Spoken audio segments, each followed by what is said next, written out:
Parmi les sacrements que l'on peut recevoir une seule fois dans sa vie, comme le baptême, la confirmation ou le mariage, le sacrement de l'ordre est le moins demandé et encore le moins reçu dans l'Église catholique. En France, chaque année, on peut compter seulement une centaine d'ordinations de prêtres et c'est une vocation très particulière pour le gouvernement de l'Église, car le candidat à la prêtrise ressent un moment dans sa vie cet appel de Dieu de consacrer sa vie pour le service de l'Église. Ensuite, il exprime son désir à l'évêque. L'évêque l'appelle et l'envoie pour un temps de discernement et de formation d'environ 6 ans. Ce discernement est très important et nécessaire pour le candidat et aussi pour l'Église, pour savoir si c'est vraiment sa vocation et s'il a les aptitudes requises en vue de rassembler et conduire les communautés chrétiennes. L'ordination est la cérémonie où le candidat reçoit le sacrement de l'ordre.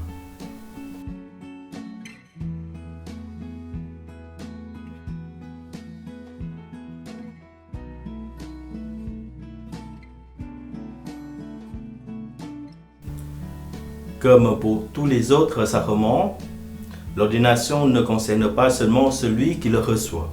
C'est le don de l'Esprit Saint que Dieu donne pour la vie de l'Église et sa mission dans le monde. C'est pourquoi il est souhaitable que tous les chrétiens participent à l'ordination et c'est vraiment la joie de toute l'Église.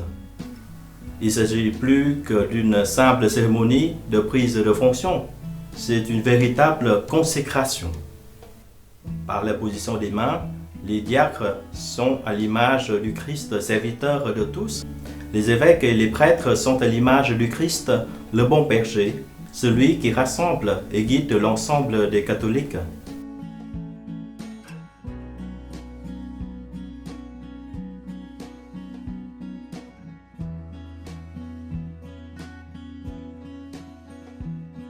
Par l'ordination, les prêtres participent à un ordre, mais ne sont pas mis à part. Comme dit le curé d'Ars, le prêtre n'est pas prêtre pour lui, il est pour vous. Les prêtres reçoivent de l'évêque, comme lui-même a reçu des apôtres, l'autorité de gouverner une portion des chrétiens que l'évêque leur a confiée. Leur mission est de rassembler les membres de la même communauté et favoriser l'unité entre eux, de veiller sur leur croissance dans la foi, comme on dit souvent la sainteté, par l'enseignement de la parole de Dieu, et en faveur des fidèles, leur donner des sacrements que l'Église leur a confiés. Le sacrement de l'ordre les rend capables d'agir en la personne du Christ.